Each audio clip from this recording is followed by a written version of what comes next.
Sveiki visi, ačiū už pristatymą. Šiaip didžiulis ačiū bičiuliui Donatui Pusliui, kad pakvietė.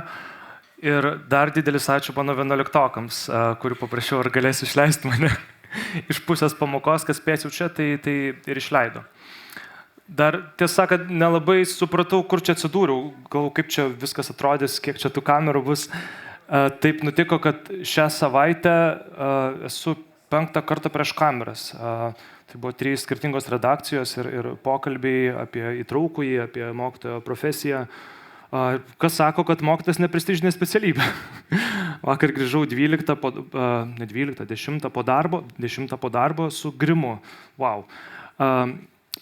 Tai net tik nepagalvokit, kad kažkaip didžiuojuosi ir giriuosi, tik norėjau pasakyti, kad džiaugiuosi turėdamas galimybę žurnalistiką patirti ir iš tos kitos pusės, ne tik savo telefono ekrane ar per televiziją, bet ir pamatyti, kaip veikia, kaip atsiranda tos žinios, kaip pasirenkama, kuriuos švietimo žmonės kalbinti kažkuriomis temomis ir kurių nekalbinti, kaip formuluojami klausimai televizijos laidose ir radio laidose. Tai man tas labai įdomu ir labai tikiu žiniasklaidą ir jos misija, kurią čia turbūt visi dėl to ar atėjot, ar ne, nes tikit žiniasklaida ir jums rūpi. Tai pabandysiu pasakyti tokius 2 dalykus. Tai pirmas, kaip aš matau žiniasklaidą ir kitas bus mano ekspromtų šiandien atliktas 3 fokus grupių interviu. Šiandien savo 8-tokų paklausiu, ar sutiktumėt sudalyvauti interviu. Ir sakė, norim.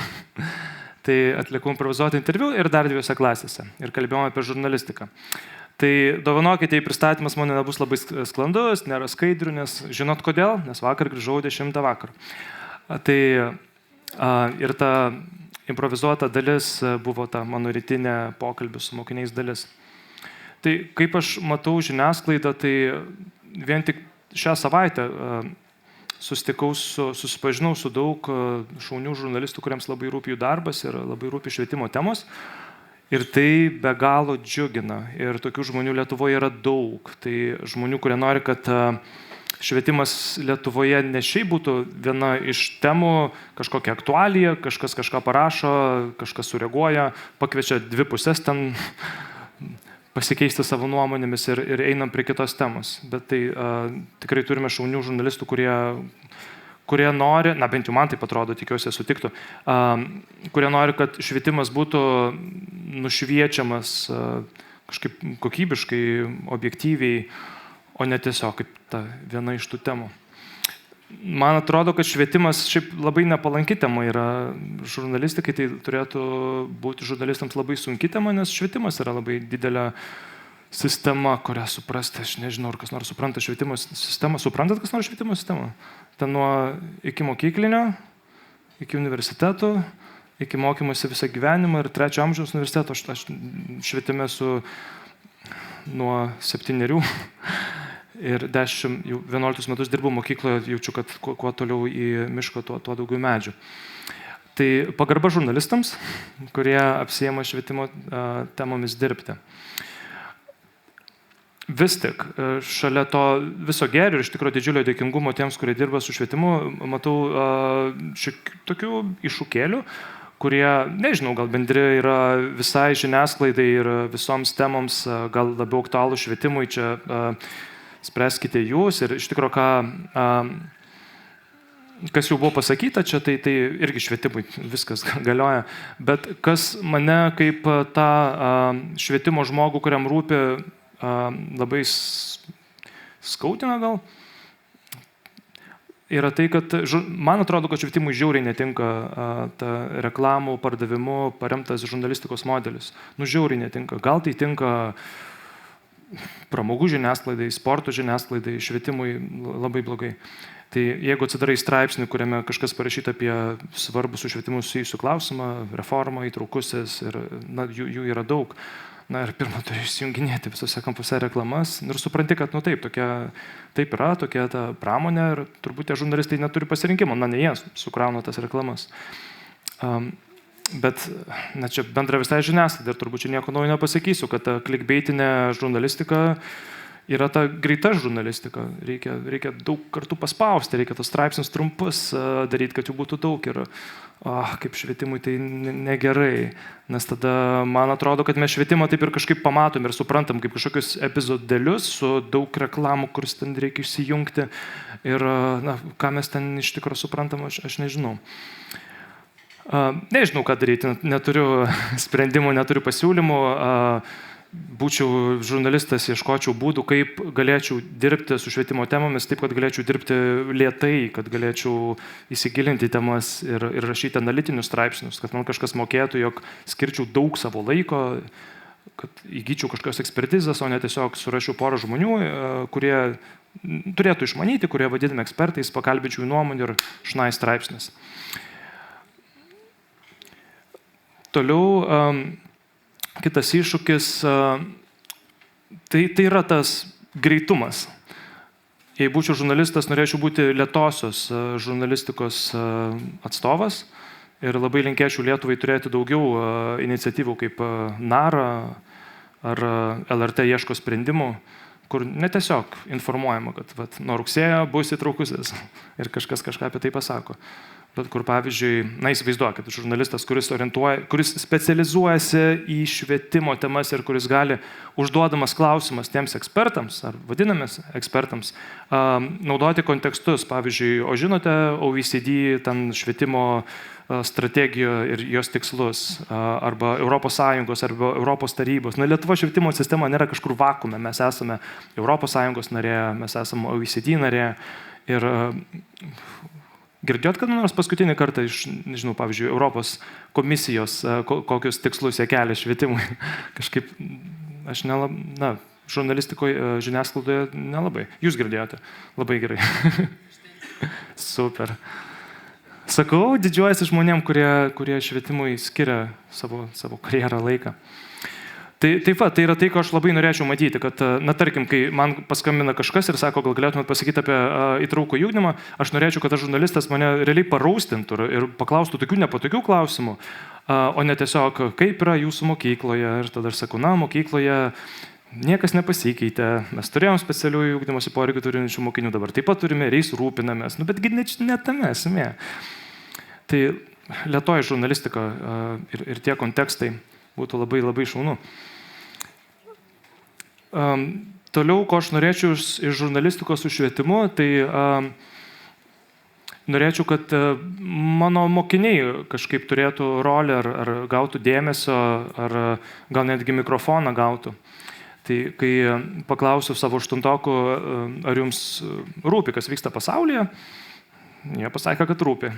Galvoju, vadovėlį apie raidos psichologiją sako tiesą, 8-9 klasėje jiems rimtai pradeda labai rūpėti, kas vyksta pasaulyje, kur mes einame, globalios problemos tampa jų tokia savasties dalimi, jie apie tai galvoja, masto, dalinasi. Tada klausiu, iš kur jūs sužinote tai, kas vyksta pasaulyje. Spėkit, kas yra numeris 1.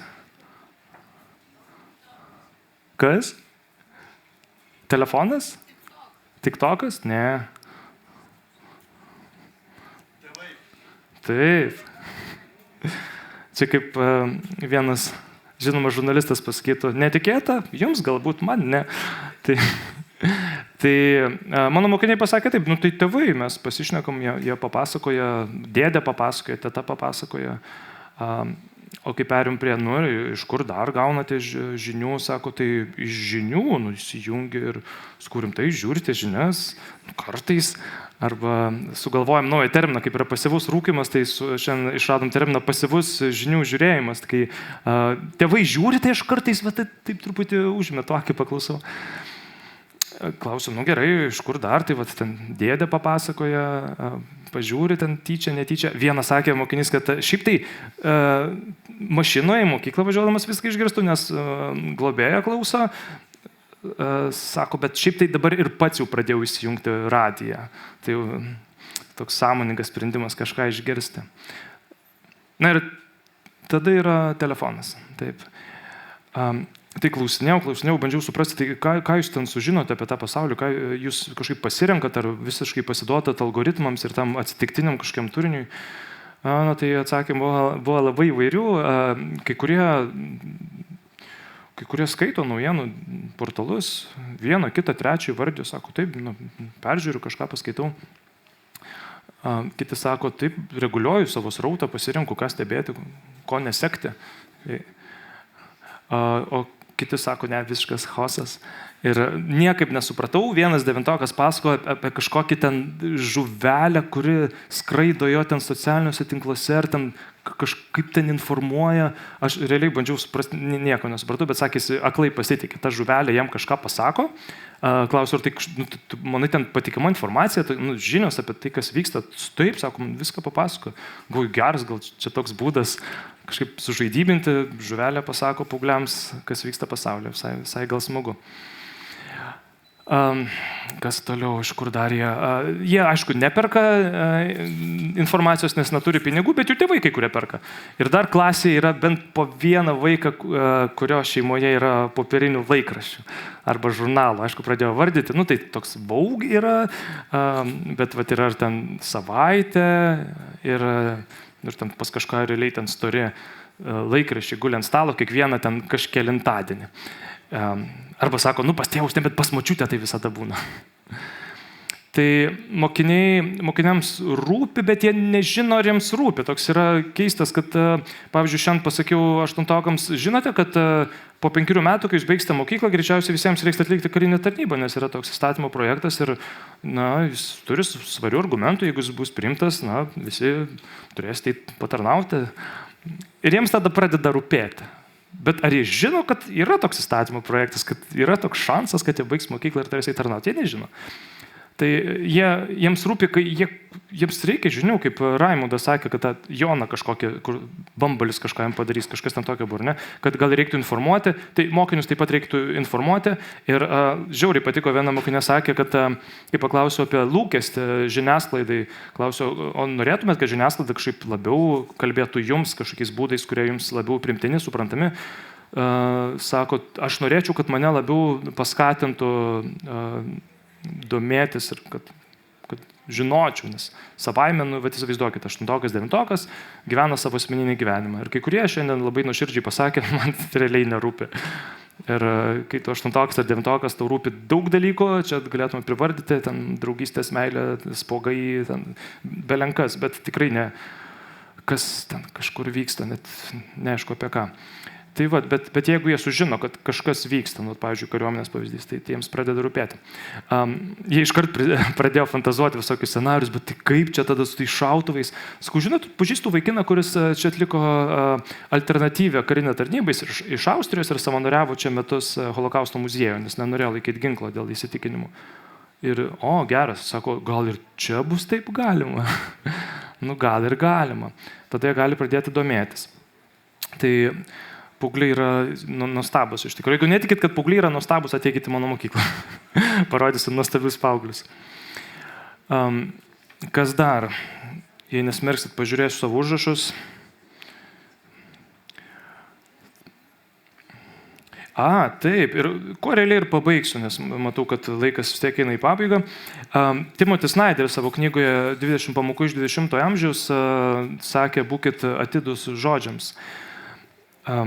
Ir čia nueinant nuo mokinių ir paauglių, grįžtant bendrai prie žiniasklaidos ir nušvietimo žiniasklaidoje, tai kas man labai nepatinka, tai kad mes leidžiam savo žiniasklaidoje egzistuoti žodžiams, kurie realiai yra žalingi.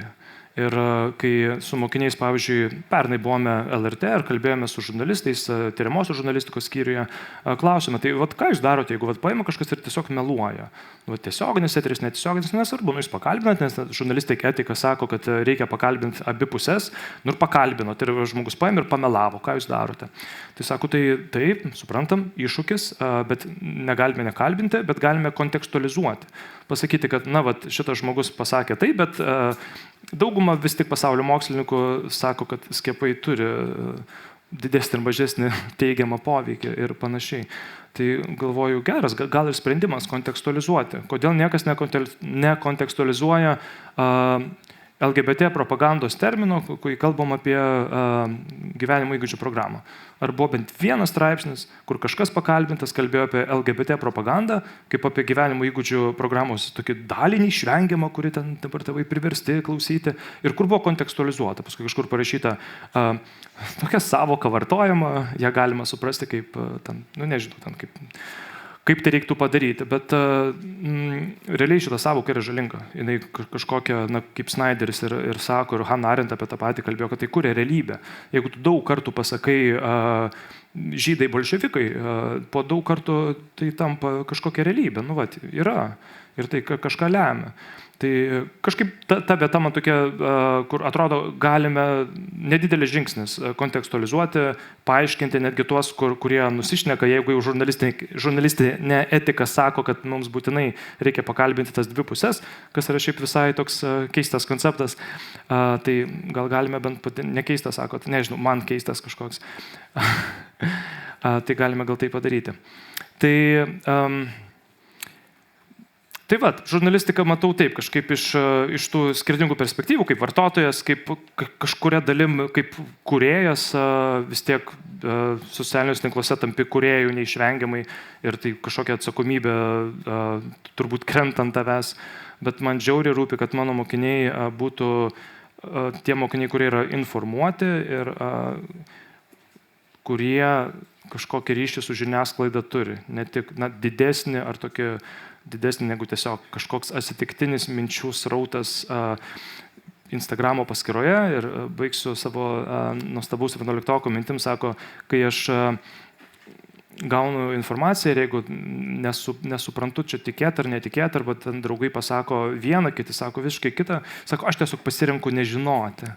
Ir va tokia išgyvenimo strategija, tiesiog pasirenku ir nežinau, ir life is easy to momentu. Tai ačiū labai.